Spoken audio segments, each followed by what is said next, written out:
What's up, y'all? Welcome to the On the Come Up podcast, where creative entrepreneurs share their come up journeys that turn their passions into success. I'm your host, Kimberly, so let's get started. What is up, guys? We are back with another episode. Today we are here with Anastasia Tucker. How are you doing today? Good. Thank you for having me. Finally, I've been keeping my close eye on her, honestly. I was like, man, I want her on my podcast. I was like, you're killing it out there. She's an actor, guys, so she's actor model. She's out there. She's been killing it. Go on her Instagram. You can see all her projects. You've been doing really good. Like, Thank you. I was like, because sometimes when I see like actors and models just like pop up on my Instagram, I was like, where do they come from? I feel like you just came out of the wind and then just started killing it. I was like, I need that. Yeah. No, I mean, I've only been in Texas like 4 years, so I really did like come out of nowhere. Where are you from? I'm from California, Oh, okay. but I didn't do this in California, Yeah. which is weird. People are like, why didn't you do it in California? We'll get into that. What made you realize that acting and modeling was something that you wanted to do? Well, honestly, it was something I wanted to do when I was like a preteen. But I watched too much America's Next Top Model. And I thought that like you had to be super skinny, super tall, Mm-hmm. otherwise you're just not going to make it. And I was like, well, I like to eat. And I was like, that's not going anywhere. And I'm not going to get any taller. Mm-hmm. So I was like, well, I just kind of wrote it off. Like, I was like, well, it's just not possible. And at the time of being like 12, 13, I didn't know what commercial modeling was. And then I didn't really get a chance to like model again until I was 30. And then kind of had like a chance experience that made it happen where I was like, oh, I didn't even know that door was still open. What made you dabble in? So you said you've been in Texas for 4 years. So Yes. what was you just decided to when you moved here, or because? Well, I moved here with my family when Mm-hmm. I was 29, and I like 29 and a half, and we had just had like a really tumultuous move, a really bad experience in the last state that we were in. So I was kind of like in this weird, I don't know, this weird shift in my life where I was just like trying to like recover from that, and then I was kind of like about to be 30, and that felt like a really big thing, Mm-hmm. and I was like, whoa, you know. Then at that same time, I got diagnosed with osteoporosis, and I didn't really know what that was going to mean. But for one thing, it meant that I probably wasn't going to have any more kids just because I didn't want to risk whatever, Mm-hmm. like if I end up having to go on medication later or what a pregnancy would do. So I was like, you know what? I think 2 kids is good. But it was just a lot going on, a lot of like shifting. And so I was trying to like, I was feeling that like life needed to be lived. Mm-hmm. And I was feeling like I didn't want to keep passively living. I wanted to look for opportunities and take them and not just be like coasting along. So at that time, I remember I made a New Year's resolution to learn French, which did not happen. I don't know French. But right after that, I saw something about a French class near me. So that felt like a sign. I went to that French class, and it's important to the story. I went to that French class, and then afterwards, I went to the grocery store. And I was walking down the aisle, and this lady stopped me and she said, "You should model." And I was like, "Oh, you're so kind. Thank you for saying that." Because at the time, I honestly, as a mom, I felt very invisible. And so her saying that was just like kind of like shocking to me because no one had said that to me since I was maybe 16. And I was like, "Oh, wow, thank you." She's like, "I'm not being nice. I'm being honest." She's like, "You should Mm-hmm. model." And I was like, "Okay, well, thank you." Walk over to my car, open my Facebook, and my friend had posted a model call like right after. And I was like, "Huh, that feels like another sign that like," and I was trying to like be more brave. I spent a lot of my life in fear of like messing up. I had like the fear of, I don't know, just failing. Mm-hmm. So I just wouldn't even try. And so my first instinct was like, no, don't even apply to it because then she's going to have that awkward moment of like having to tell you no. And you don't want to put her in that situation. So everything in my voice, even just a little model call, just a tiny little thing, like even that, my brain was like, no. And then I was like, no, I'm going to do this. I'm going to put myself out there. I'm going to dare to fail. And I did it and it was scary, but then you get that like high afterwards, you know? And I was like, oh, I like this. So then that just kind of opened up where I was like, hey, I tried something new and people didn't laugh at me. They actually were like very supportive and it seemed like maybe less far-fetched than I had originally thought it was. So you ended up submitting to that model call? Yeah, and I got it. Like, and it was my friend. So, Uh-huh. but once I did it, I kind of was thinking, wow, like she didn't laugh at me and I really enjoyed the experience. Like maybe that is not totally impossible. And then after that, I started like looking around and researching like other jobs and what commercial modeling was. Like what modeling out there is for like a 5'6" mom. Mm-hmm. Turns out a lot. We're the same height, Yeah. except I'm not a mom, but Yeah, no, it's yeah, like that height. It's a good hmm. height actually. I most of my friends I feel like are like 5'6".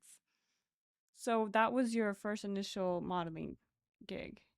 Yes. And it was unpaid, but I mean that's usually Mm-hmm. how it starts. So did you have like early guidance? Did you do like your research, or how did you know? Did you have headshots or digitals?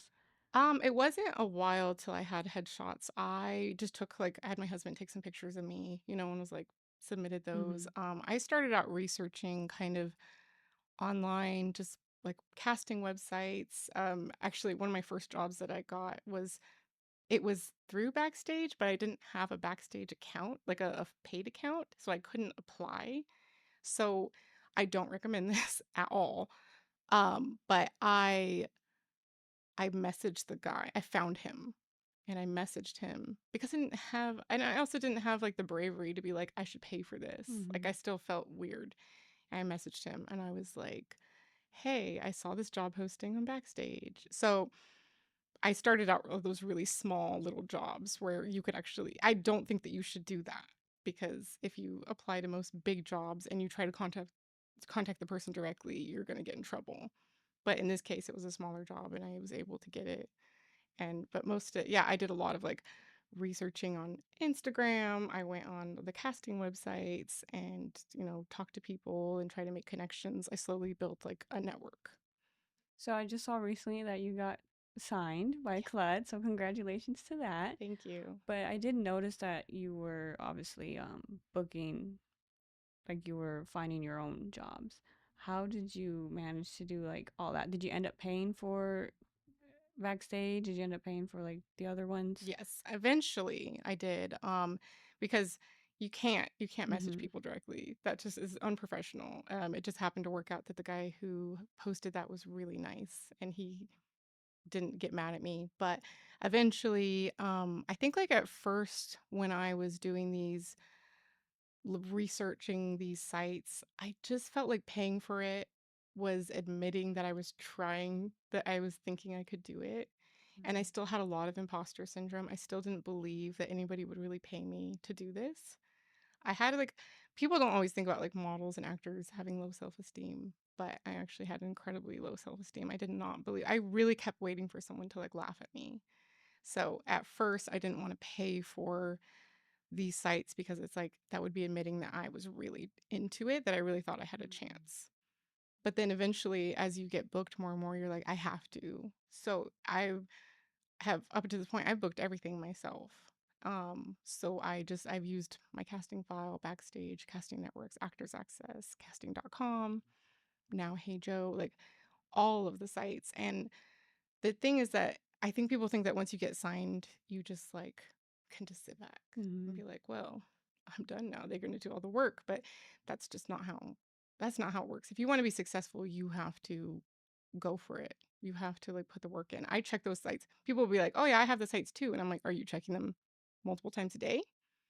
Because that's what I'm doing. I'm checking them all the time. And sometimes I'm getting a job just because I it's a last minute job and I applied to it within like 20 minutes. And then that's why I got the job because I'm just like obsessively checking. Um, I wish someone would have told me that in the very beginning because I've said this before on my other podcast, but I waited for my agent for a Mm. very long time, right? To book jobs because I was getting auditions, but it was like I wasn't getting like that was it. And people were like, "Why are you sitting there waiting?" It wasn't until finally I was like, oh, "Okay, let me hop on Backstage." and Yeah. pay for that myself, because I wasn't paying for anything else. And Hmm. in my mind, it's like, why should I have to? Yeah. But it's like, I think I just didn't know at that point. Yeah, you don't know what you don't Yeah. know. Like I was not getting I wasn't signed, and I just needed to get jobs, and I needed to build that network. So I once I like could justify paying for it, because obviously I'm not made of money, I had to like book something. Like I would do it for like a month or maybe a couple months, and then I'd be like, okay, this if I book a job, it almost can pay for itself. Hmm. And at this point, it's regular enough that I don't mind paying for all of these different subscriptions. But you have to be like, because like when you're with an agent, as you know now, like it's a partnership. Like they're not working for me, I'm not working for them. Like we're working together. Like we both want to be Hmm. successful. So, but I have to like invest in myself, and I have to work hard for myself because nobody else is going to do it for me. Right. So now are you just paying for backstage? I guess actually I'm very new to this Right. being with an agent. I don't actually know how that works. I should probably ask them. Yeah, because I think they covered the essentials Oh, like okay. Actors Access and casting networks. But then the only thing is, since you're not paying for it, you won't be able to like self submit. Like you would have to tell your agent to submit you. Oh, okay. That's how it works like on my end. Oh, Unless I okay. pay for casting networks, but I'm not paying for it or Actors Access.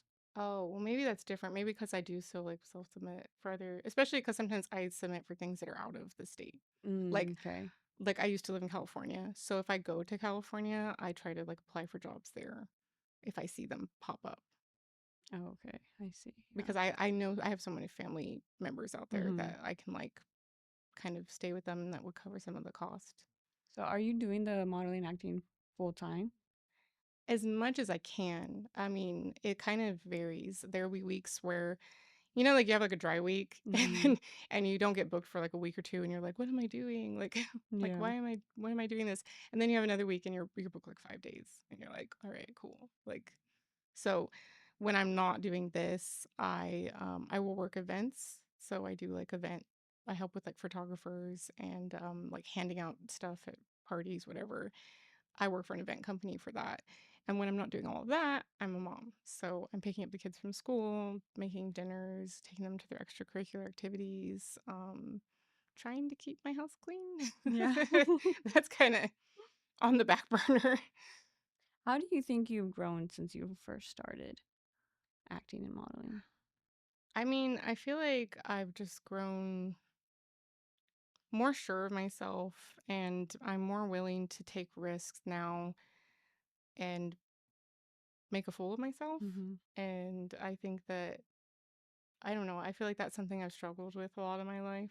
And so I think that's been a big part of like putting myself out there and being in front of a camera day in and day out. Like it's just, I'm like, you have to be vulnerable, and you have to do it over and over again. Hmm. Otherwise, it's just not going to be a very good performance. So I think that's been a big part of my growth. Yeah, I love that. So, how do you think your confidence has definitely changed? Yes. Because I've, I have like totally fallen on my face. Like I've totally, I've been on set or I've done a, audition, just totally like made a fool of myself, and I survived. Hmm. And I'll do it again. I'll keep making mistakes and being ridiculous. But now it's just part of being human. Like I feel good about it. I'm like, oh yeah, I'm a person and I'm allowed to make mistakes, and I'm learning to be like very gentle on myself. Yeah. How did you adjust? Like, did you ever feel like silly doing a audition and stuff like in the beginning? Yeah, well, like and like talking to myself and like being like, oh, I'm now doing this, and then like I'm like, I hope nobody can see me through my window. Because so, or I'm walking around with like I'm pretending to be pregnant, Hmm. and I'm like walking around my house, and I'd be like, I didn't want my husband or my mom or my grandma, my mom and grandma live with us too, and I didn't want them to hear me like delivering my lines. Like I'd be embarrassed about that, or my husband, I'd be like, "You can't even be in the house." Like I'd be doing, I was like, "You gotta go out, you gotta leave, because I don't even want you to hear me like Hmm. doing this." Like that's how I started. I felt so ridiculous sometimes. Like I was like, "What am I doing?" Like you could have a normal job, and then now I'm just like, I'm used to it. I have no shame. What do your kids think as their mom's like an actor and model? seem to like it. I don't think they like quite got it at Mhm. first. Like I think they didn't quite understand. There have been a few times that they've seen me like out in the wild, and or one time my son heard me on the radio, and now I think that they think it's kind of cool. Mhm. They're still young enough that I think they think it's cool. They want to be on set with me sometimes. I try. I don't want to take them out of school for all of this, so I Mhm. try to like keep that. They love school, so it'd be different if they didn't love school, but they love school, so I kind of don't. I don't want to like pull them out of that. But if there's an opportunity, like I do sometimes like apply them to stuff because my daughter especially like she's like a little diva. Yeah. So I think that I think sometimes they're like, "We want to go," like or if I do really fun stuff. They're like, I'll do like a water park or a theme park or something and they're Mhm. like, "Oh, I want to go." And I'm like, "Yeah, you would have loved it." My onset children loved it. Oh, you're like, "I had a whole new family. I replaced you guys." And it's normal to them now. They don't seem to think it's I don't know what that like what that says about it, but they're just like, "Oh yeah, there's your brand new family Mhm. that you had for a day." I always wondered how that like worked out, like and then you have like a play on husband too, like on set Mhm. husband and I'd be like, "Look, I replaced all of you guys." But they don't You're seem right. they I mean, they've seen it so many times that they're just like, "Okay, that's normal." Mhm. I'm like, "You guys have a weird childhood." How do you prepare for auditions? Like your self tapes? I mean, a lot of the stuff that I do is commercial, so Mhm. it's not a whole lot of like getting into the character's head. Like it's usually pretty snappy. Like I think the biggest thing for me is like I have to print it out. I don't know. Mhm. I feel like an old lady. Like I have to print it out. I have to see it. Same. And Yeah. then a lot of times I'll kind of highlight and try to figure out visualize. I like to visualize the whole scene. Mhm. And a lot of the stuff I do is comedic, which I love. I don't think that I look like the person who's always cracking jokes, but in my friend group, I'm always the one who's like joking around the most, maybe too much. And I'll go through and like I think the biggest thing for me is memorizing my lines so that I can just be present in the scene. So once I memorize my lines, I can go a little bit deeper. Mm. I can actually like figure out a little bit more about how to make this scene more interesting or visualize what they're visualizing for and I know Mhm. that I only have like a short amount of time. And I think that was one of the things I didn't do when I first started is I was like I would take too long to get to the feeling or to the Mm. line. I was like, it's a 30-second commercial. So I've got to really understand what the message is before I deliver it because I have 5 seconds to like reach the audience. I don't have a lot of buildup. So I've got to really understand it myself. So you basically break down the breakdown. I break Yeah. down the breakdown. Yeah, exactly. And Yeah. then I try to see it from the director's point of view. I'm like, what do they want this final spot to look like? And then once I can visualize that, then I'm like, oh, that's how I need to deliver it. And then it's just a little bit more straight to the point. What was your first acting gig? Oh, actually, I don't know about acting. I know my first modeling gig was just like background modeling. I think one of my first acting gig that had lines, I had a commercial and it was pretty small. Like it wasn't didn't pay a whole lot. And I had like two lines, which was good because I was just Mhm. starting out. And it was like also a really funny one. But it didn't pay much, but I wanted to do it because I knew I needed something in my reel to show that I could talk. Mhm. That was like a big thing. I had all these other lifestyle video pieces, but nothing that showed that I could actually deliver lines. Ended up being a really funny commercial. And then like from that one, I actually because of the connections I made through that one, I ended up getting like more commercials through that company. So so people just like the companies call you back?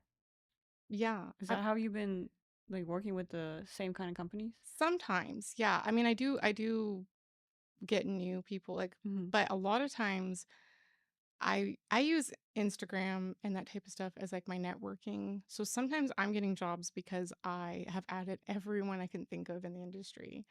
Mostly when I first started out. If I saw a photographer, a director, a videographer, an actor, I would follow them because people will post like they'll post something in their Mhm. stories. I've gotten a lot of jobs that way.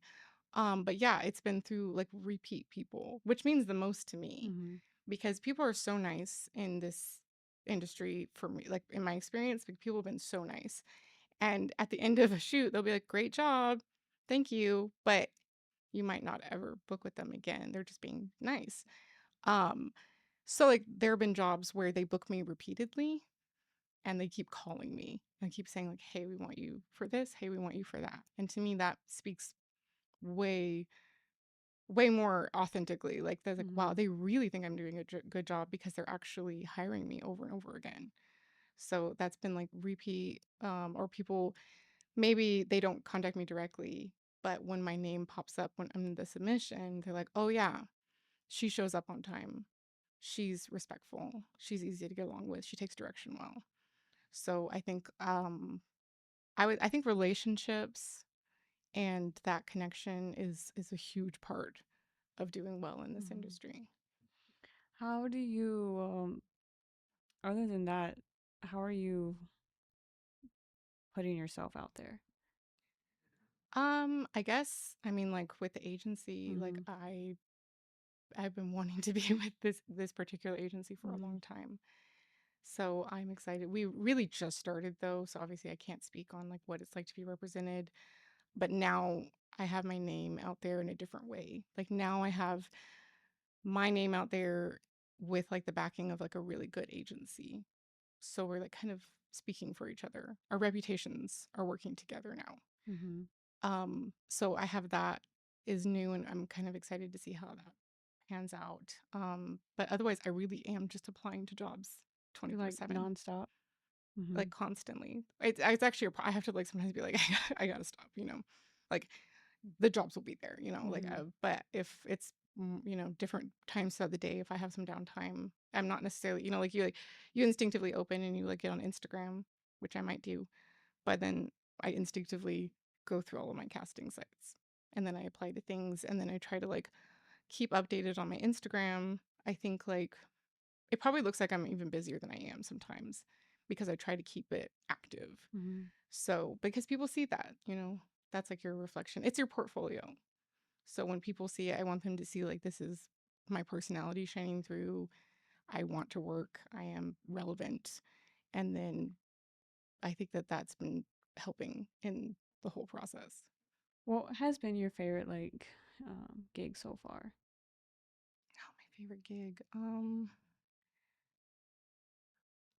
I might have to come back to that one. I feel like I've done so many cool things. I did a campaign, I did a commercial, I should say, for Water is Awesome. And that one was really cool because I got to speak a little bit of Spanish. And I'm not fluent, not even a little bit fluent, Mhm. but my kids are in school and learning Spanish. And so I do try to practice with them. And I was just so happy that I actually got the role. Like I spoke Spanish in the audition. And that was like, that was a really big thing for me. Like I felt so proud of that. And everyone on that production was really nice. Was that one? Did you find that one through Backstage? I don't remember, honestly. Cause You know, I was, you can go. oh no, I remember seeing that one like when you posted it. Cause there was another. I had another actor friend on there, Livy. She's been on the podcast too, Yes, and I was yes. just like, oh hey, like. Oh my gosh, she did such a great job. Like one of her pictures was on the side of a bus. I like Mhm. recorded it and posted on my stories because I was like, there she is. Like she did amazing. Mhm. Yeah, that was really like that was a really good job. Like to seeing all my friends like all over the place, like on billboards and like on buses. Yeah, I thought that was so cool. I was like, oh, that's a cool little, cool spot. Yeah. Yeah. The other job I think I did that I really liked was I did a shoot for Rubbermaid. That was the Backstage. I did a shoot for Rubbermaid and that was fun because like I'm not like a super outdoorsy person and I got to pretend to be like a ranch hand type of Mhm. woman. Like I was like out on the ranch like feeding the animals and that's not really like that's not something I do. I'm very much a city girl. So it was just really fun. Do you obsessively look for your jobs? Yeah, like it's an addiction. Me too. Like obsessively. But it works. That's the thing. It works. Like it's like you're always on your phone. It's like I know I look like I'm just like mindlessly looking at my phone. I was like, I promise you I'm working. I'm updating my reel. I'm posting something so that, you know, people can see that I'm like Mhm. booked and busy. I am applying to jobs nonstop. I have like 6 or 7 like websites that I have to check. And so it's like, it might look like I'm just playing on my phone. It was like, I'm working because I want to be booked. Hmm. How long overall have you been modeling and acting? It's been about 3.5 years, I believe. Okay, so you hit the ground running as soon as you like moved to Texas. Well, yeah, and it was so like I wasn't expecting it. That's Mhm. not how I thought I was gonna. And it was a slow start because I think I still was in denial. So like I still didn't want to admit. I didn't want to tell anybody. Like I wouldn't Mhm. tell people that I was like looking at jobs. It was like a secret. I Mhm. would just I would apply to jobs and I wouldn't talk to anybody about like if I got booked for something. Or someone would say, "What do you do for a living?" I'd be like, "I'm a stay-at-home mom." But I would never say like it's like I didn't feel like it was real. It was like, well, it's not legit. Like I've got booked for like 4 jobs, so it's not really like a career. But yeah, I like it once it started to pick up, it got to a point where my husband's like, "You- This is how you're making money. Like Mhm. you can just own it." And I was like, "Yeah, I guess I can. Like I don't need to tell people I'm a stay-at-home mom. I can say like, oh, my job is an actor model." But that felt really big. That was like a big step. So once I got like where it started to pick up more, then I felt like I could be like, this is who I am. Oh, okay, so that's when you finally got comfortable with saying you were Yeah. acting and modeling. Yeah, because it's like I couldn't say it unless I was like, I don't know what I was waiting for. It was like I needed Mhm. to be paid a certain amount or I needed to be booked a certain amount, but nobody's booked consistently, really. Like maybe some people are, but like most people I know, they usually have like a time when they're like, okay, I Mhm. haven't been booked in like a week or two and I'm getting antsy. But that doesn't make you not an actor and not a model. That's just part of like there's an ebb and flow, especially the holidays. Like Mhm. around like November to December, it's always like an existential crisis where I'm like, who am I? So if you could go back and tell your younger self, what would you tell them? What advice? I think I don't know that I would tell my younger self anything because I like where I am. Mhm. I think like in life in general, I could give a lot of advice to myself about, a lot of personal stuff, but I would like a lot of it would be like to trust your gut and don't be afraid to fail. Don't be your first no. I would always say no to myself because I didn't want somebody else to say it. I didn't want to be like feel that Mhm. rejection.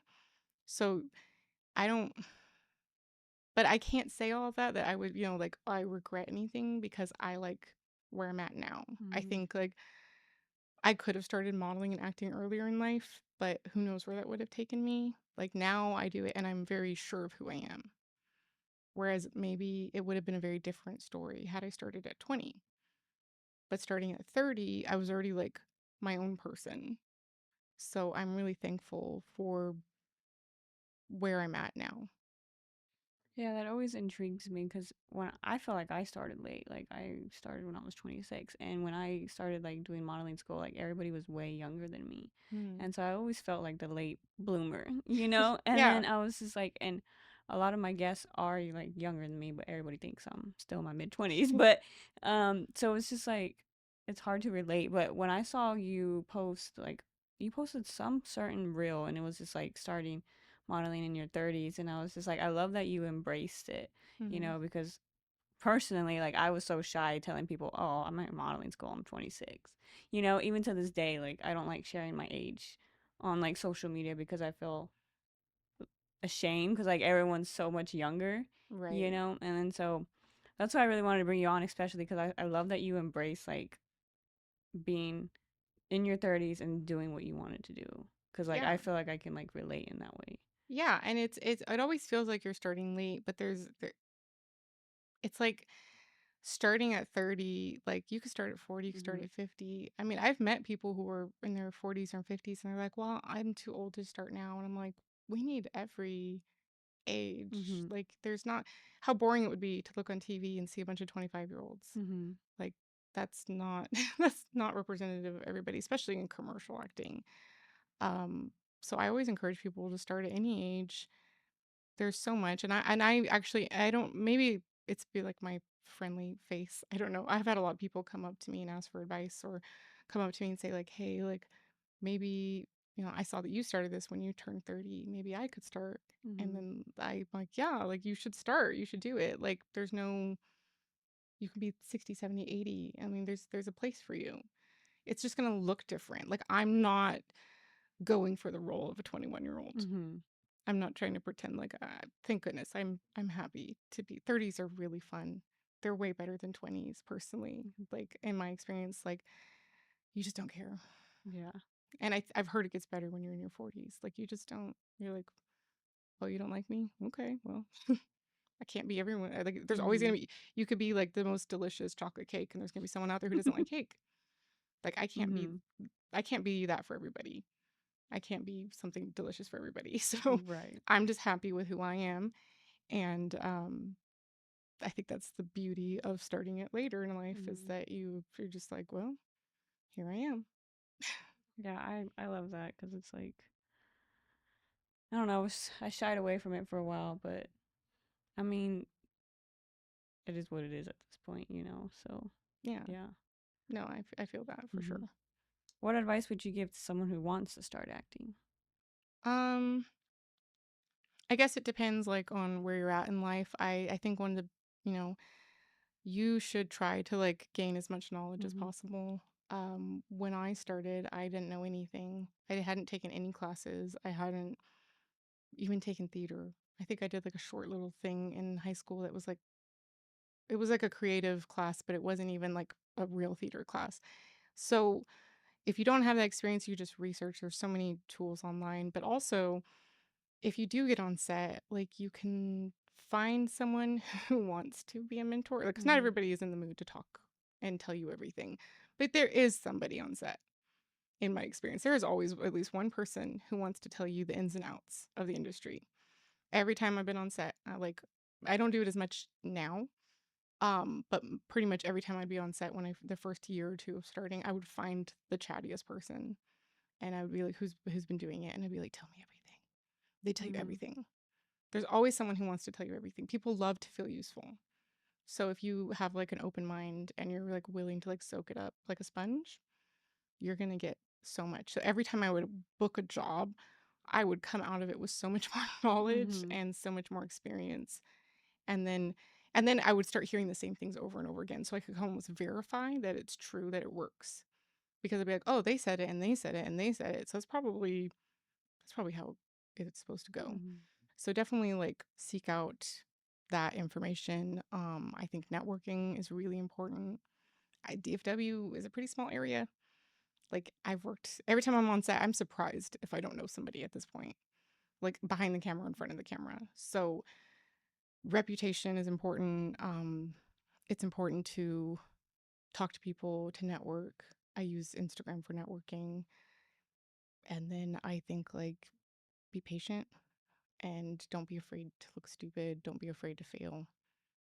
Those are like the essentials for like the getting started Mhm. and take classes. Of course.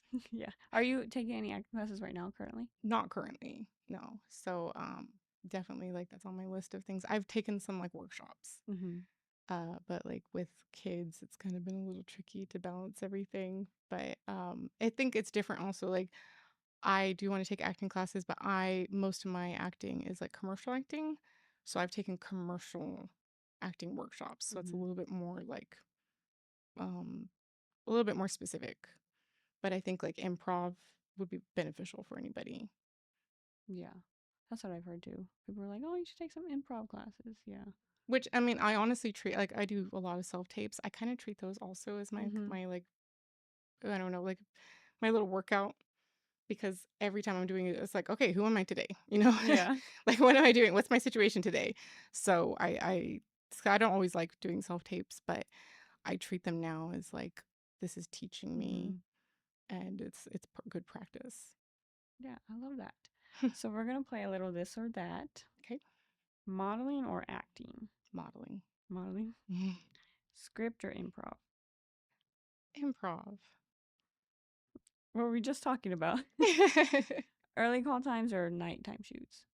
I I don't know. It kind of depends how early because I do the early ones and then I'm just like I look like death on camera. Like there's only so Mhm. much you can do. But then the late night ones, I don't function well. I've done like an overnight shoot and I thought I was gonna die. I was like, I'll do it, but I'm like, so I guess if it's not too far away from if they're doing my hair and makeup, I'll do it Oh, early those are call my time. favorite. Yes, early call time if they're doing my hair and makeup. But if I have to do my own hair and makeup, then I'll do it late. Understandable, right? I agree with that one. One perfect take or multiple takes? I think multiple takes, even though every director is different, and I've been on sets where they do like 20 takes, and you're Mm-hmm. like, okay, like I think we got it. And I've done other ones where they've done one take, and I just am never quite satisfied with the one take. Like I never quite feel like I got it the same way, or sometimes I just want to first, it's like, well, I want a little bit like for safety, like all the time. We hear it all the time. So I think like I'd rather just do multiple takes because then I feel like, and that way I can also be a little bit more creative because if we've done 2 or 3 takes and I've kind of done it like the same way, then like I can be a little bit more free and relaxed to try something a little bit different. And Mm. that might be the one that we go with. What about when it comes to your self tapes? About how many takes do you do? Like, if they're only asking for one. If they're only asking for one take, then I usually limit myself to like 4 or 5 takes and then I just call it. Mm-hmm. When I first started, especially because I didn't know anything about, I didn't know anything. Like there were times I would do a self tape and I would be like acting this way, like away from the camera, and then I like look back at it now and I'm like, you had no idea. I didn't know. I didn't Yeah. know what I didn't know. But if I at this point, I just like you can spend hours, and I'm so tired, and I do a lot of self tapes, and I have a lot of things to do, and I feel it's such a different experience now. When I first started doing self, it would take me hours to do like one self tape when I first started because I would do the take over and over and over again. And now I'm usually like, look, I usually am going to go with the first take anyways. Mm-hmm. I'm going to shoot it 5 times and then I'm going to go through and I'm going to be like, oh, the first one. So I try, unless I really think that I almost have it. Like one time I did a take and I was like, I totally had it, but then like something made a sound and ruined the take. So I was like, I think I could get it. But most of the time I try to limit myself to like 5 Five. so I don't That's go a lot. I crazy. do like 3. Yeah, well, I was like, I don't want to go crazy with it, but Mm-hmm. usually the stuff that I do is a little bit shorter, Mm-hmm. anyways. So I'm just like, I'll just do it again. It's fine. I'll just say one more. I always say that one more for safety, and then it's like one more for safety, one more for safety, one more. And the one more never stops. Yeah, it never stops. So you have to set like a limit because otherwise you will spend so much time doing it, and you've got other things to do. Mm-hmm.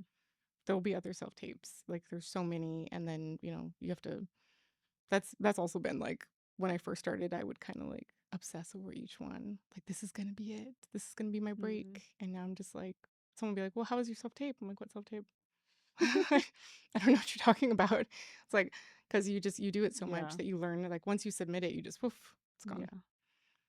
That's what I do too. I just on to the next. Yeah. Yeah. Yeah. Because you're like, if I hear from them, that's great. If I don't hear from them, Mm-hmm. like, on to the next, like you said.